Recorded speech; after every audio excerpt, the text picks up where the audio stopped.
back to the channel. I haven't gone live in about a year. How's everybody been? I'm your host, EJ Parker. This is Vintage Classic Solutions. You are in this is my antique store. All this stuff surrounding me is my vintage and antique store.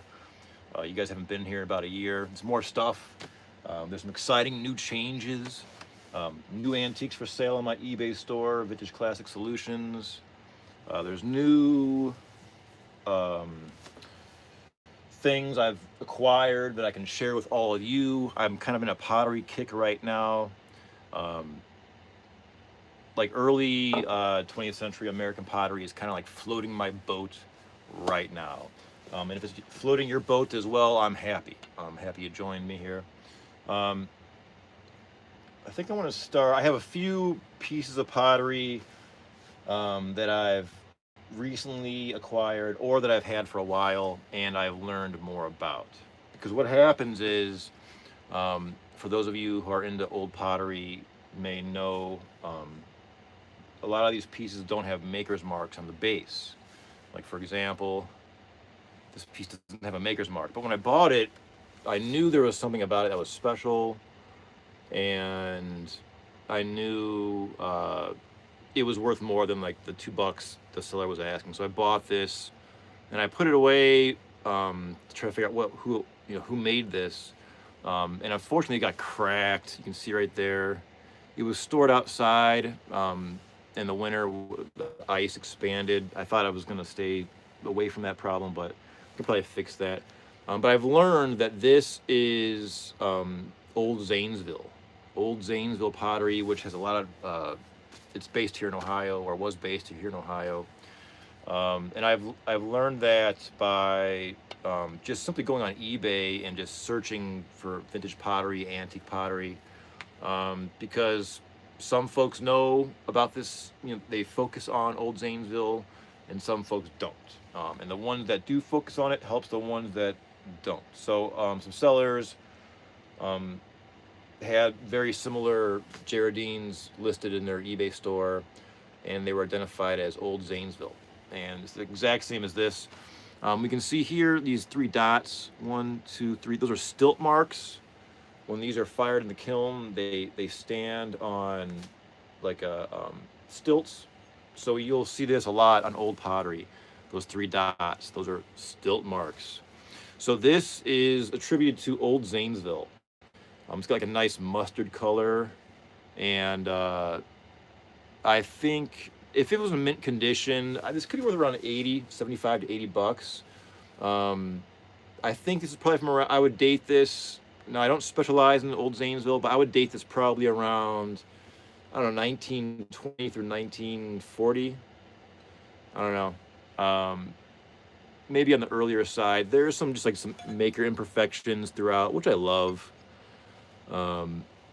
This is an antique Gerardine or vase or planter made by Old Zanesville Pottery. This is made here in Ohio, where I live. This is my antique store. I buy and sell these kind of things. This one I need to repair. But yeah, this is what this is. Old Zanesville, unmarked pottery. Again, probably worth around 75 bucks if it was mint condition. I'm gonna try not to break this thing again, so I'm gonna put it right there. All right, let's move along, shall we? Look at this. This is a gorgeous, dreamy piece of pottery made by Van Briggle. Van Briggle was based out of Colorado Springs, Colorado. You can see the maker's mark there. Now, they do have a maker's mark. You can see this pyramid-like design is actually 2 A's. The husband and wife team. I think Arturus, I forget their names, but they're both their first names began with A. So they had this clever double A trademark. I've learned Van Briggle is great. It's got this really matte, dreamy kind of quality to it. They're highly collectible. They can go for a ton of money. The rule of thumb with Van Briggle is the older, the better. So basically, the older it is, like 1903, 1905, it's more likely they were made by the Van Briggles. I think the husband, Arturus, I believe his name was, he got tuberculosis and died young, like in his 30s. So I think he died around 1904. Pieces from like 1900 through 1904 are worth a lot of money because I think he made them. His wife survived him, and I think she made pottery until 1912. So for those hardcore Van Brigel collectors, you can like date the pieces and then figure out maybe who made them, which can help you determine value and rarity. One thing about this is if you see here on the bottom it says original. Let's see. This is that means it was handmade, not from a mold. So this is like an original piece thrown by an artist. Let's see here. How did you have that stuff? Let me see. Dun, dun, dun. I'm gonna read the comments here. Welcome. I'm EJ Parker, your host. It's been a long time since I've gone live, but I had some great stuff to share with you. So from Goodwill, I worked. Most hated person is a reseller. I take all the good shit while peasants get scraps. Cool stuff, bro. I love uranium glass. I have 30 pieces. Oh, thank you. Uranium glass is great. I buy and sell uranium glass. It's so hot. I mean, everyone loves it. I'm trying to think what I have. I don't have any within this vicinity to show you right now, and unfortunately. But yeah, I always think uranium glass would be great for Halloween. Like have a display of uranium glass and have a black light. For those who don't know, uranium glass is a glass that was popular like in the 20s and 30s in the USA, and it's got it's translucent, but it's got like a green tint to it. And when you put a black light on it, it glows like uranium. It's freaking awesome. Collectors go nuts for it, and you see them actually like if you go to like thrift stores or barn sales or antique malls where there's like just racks of stuff. I'll see collectors or resellers with like a black light flashlight going and searching for uranium glass because it'll just pop out if you see that stuff. I love glass. I collect glass, but we're focusing on pottery today. So back to pottery. Let's look at this piece. I got this from a local antique store about a couple weeks ago. This is arts and crafts all the way. How do I know? It's got the date. How cool is that? 1912. It says East MGS. I'm not really sure what that means. If you know, drop a comment. But this has got that great matte green color that was just iconic during the arts and craft period. Arts and craft period. Let's talk arts and crafts. So that was not just a design aesthetic. It was also like a lifestyle aesthetic, I guess. I've learned more about it. I was familiar with arts and crafts pottery movements from works kind of like this green color that were common around 1915 throughout the USA. Companies like Rookwood, Van Brigel, Gruby, Teco, Hampshire. There's a lot of different makers that make some great pottery from the early 20th century, and some of them are worth thousands. There's no maker as far as who made this. It's got I'm not sure what East MGS. A friend said that could be a school. I don't know. But 1912 is right in the wheelhouse of arts and crafts pottery, and through my research, I asked the question, why is arts and craft pottery always kind of like matte green? And some of the reasons about that from my research is that the arts and crafts movement was a reaction to the Industrial Revolution. Machines, steel, steam power, smoke, metal, just like the poor worker, this no face, no name worker in the factory, working for minimum wages. Arts and crafts movement was a movement where it was almost based upon almost socialism, where let's pay the artisan a lot of money to create gorgeous art to enhance our lives. If we have these utilitarian objects that are gorgeous, that reflect nature, the matte green color reflects a stone full of a moss-covered stone. Nature, an old weathered stone. That's the aesthetic that these are going for. It was a reaction and a movement away from the cold industrial, mechanical aesthetic of the factories and things being mass produced with uniform attributes. So the leaders in the arts and crafts movement, which there are, it started in Britain and then it moved its way to the USA. It was a movement away from conformity. It paid artists a lot of money to make gorgeous art in a nutshell. And what ended up happening was, by doing so, it actually made this art more expensive, and the local and the common folk, quote unquote, couldn't afford it.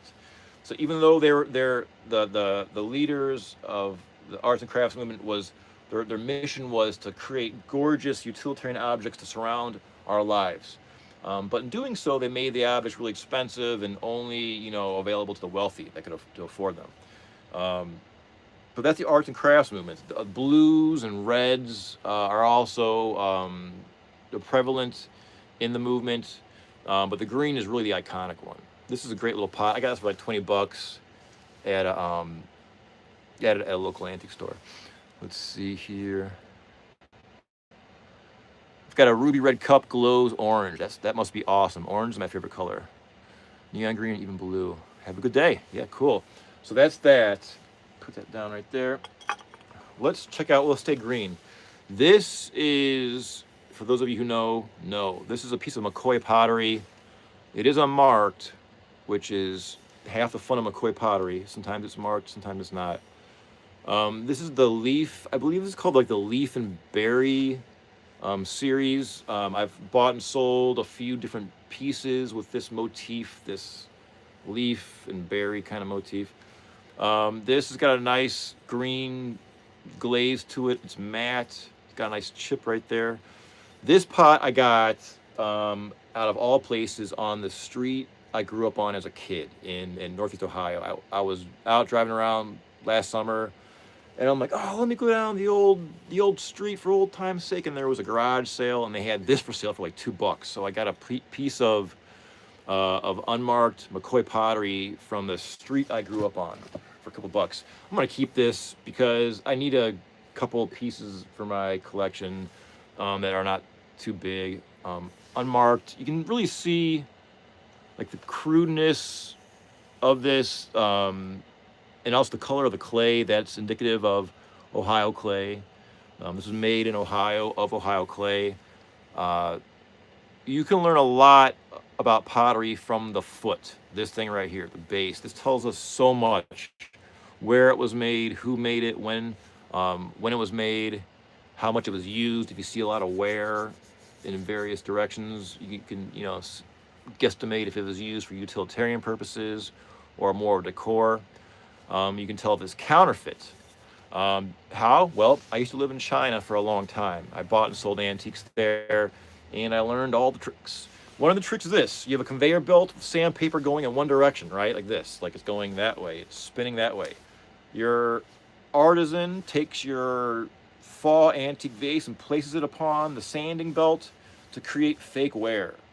So when you get this piece and you look and say, wow, look at this, it must be old. Look at all this wear, but all the wear is going in one direction. It's a red flag, folks. You must be aware of red flags. Because a true antique that was placed on a table and moved about for 150 years or more is going to have just complete randomness. So just be aware of that. This piece is good. I'm not going to sell this. What's it worth? I forget. I haven't checked, because if I'm not looking to sell something, I just don't bother with price. I mean, if it was mint, it could be worth 50, 60, 70, 80. But this is a nice piece of McCoy pottery, again, unmarked.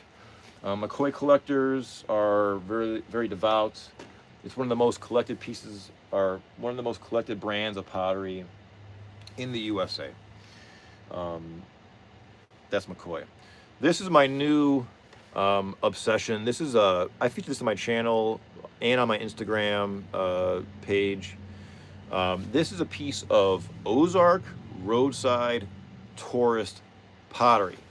That's right. Sing it with me now. This was made probably around 1920 or so, and this has a great story. I've been looking to get one of these pieces for a while, and I just finally had to do it. And now I'm showing it off gleefully on my YouTube channel and just musing off it. And you can kind of see why.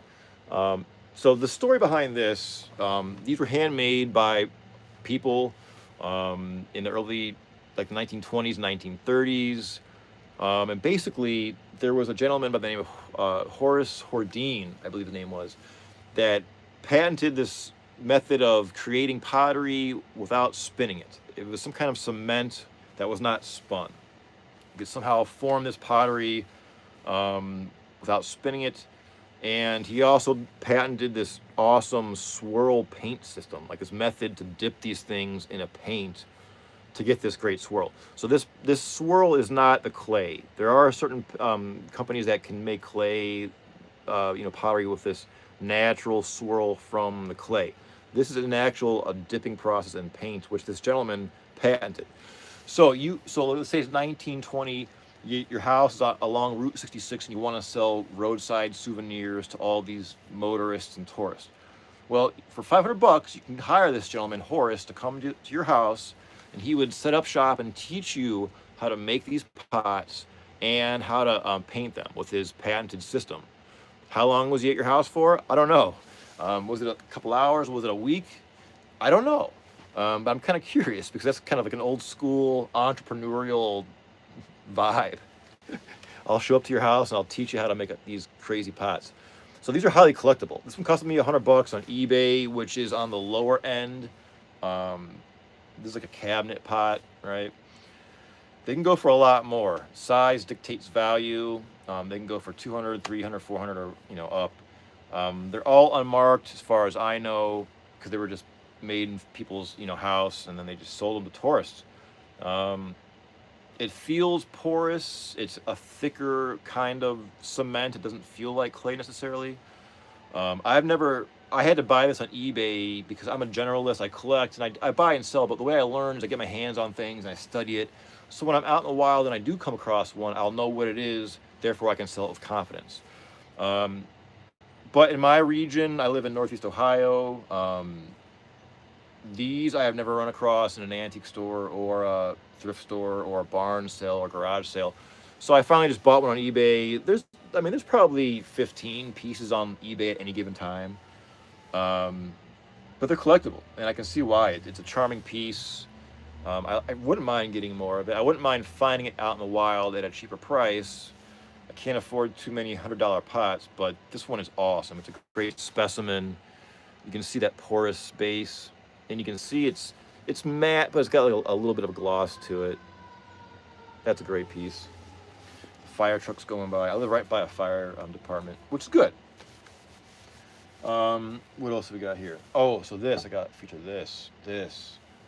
Now this may look kind of unremarkable, but this is a remarkable piece of pottery, folks. Even with this chip, this little jar. Why is this remarkable? Well, this was made by Berlin Craig in North Carolina. Who's Berlin Craig? Well, he's a folk artist that is featured in the Smithsonian here in the USA. He passed away in the when did he pass?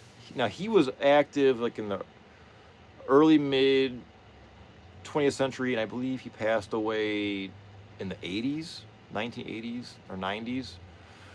But there's a great documentary on YouTube of Berlin Craig. So if you love pottery, I urge you to type in Berlin Craig pottery, and this will pop up. It was made, I think, like in the early 90s or 80s, late 80s. It's got this really cool like live music soundtrack, and a gentleman interviews Berlin Craig, who is in his elder years at this point, and he walks you through his pottery making process. That's why he's relevant, because he's like from the old pottery school of potters in North Carolina. Pardon me. That made everything. They made their own bricks for their own kiln.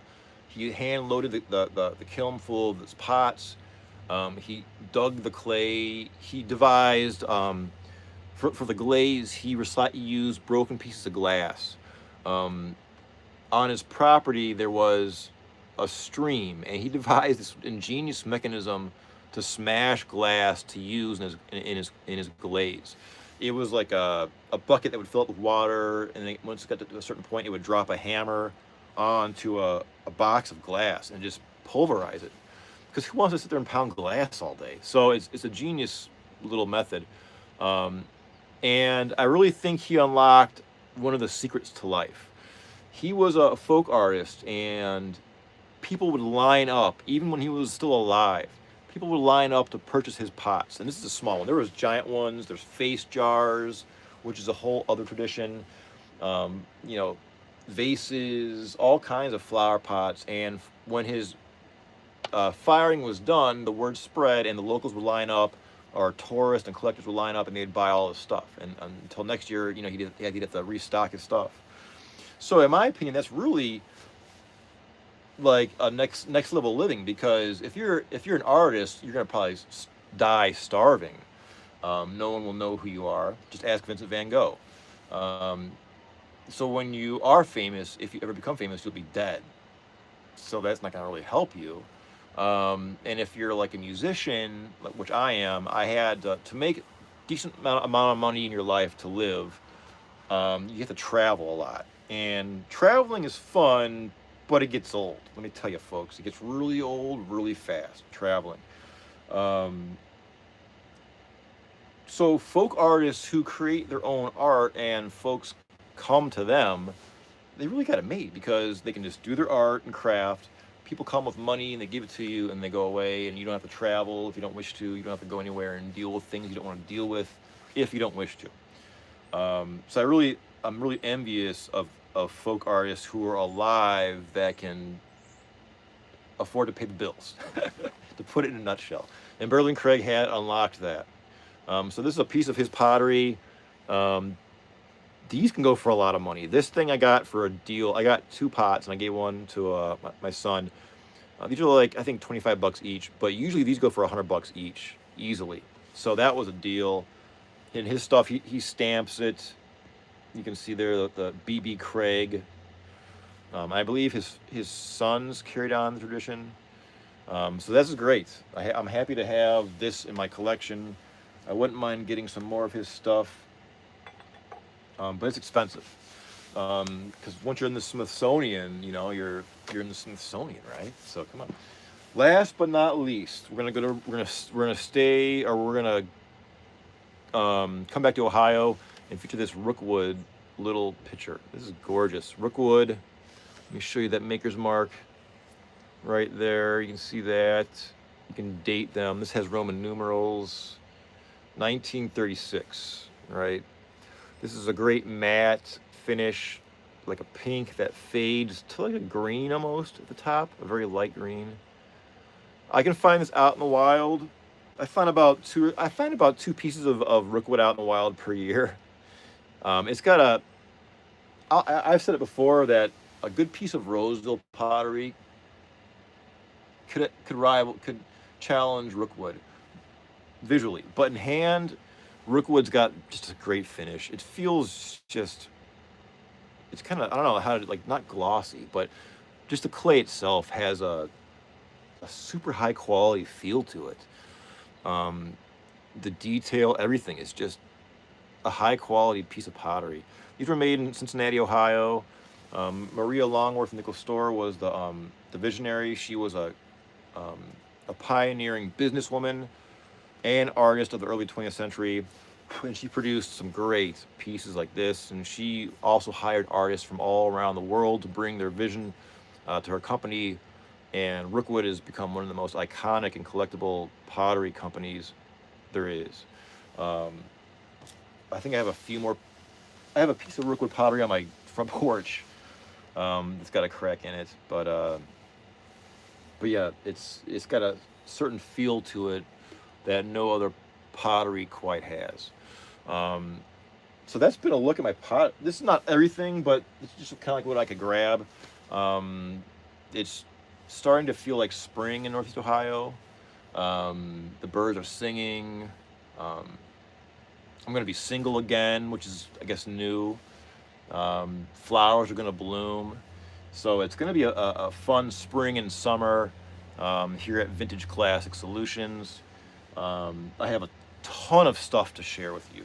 If you're familiar with my channel, I am a generalist. I study and focus on a lot of things, specifically antiques, and music, but what's in that music and antiques, you got to look. There's a lot. Um, and I hope this all inspires you to do your thing.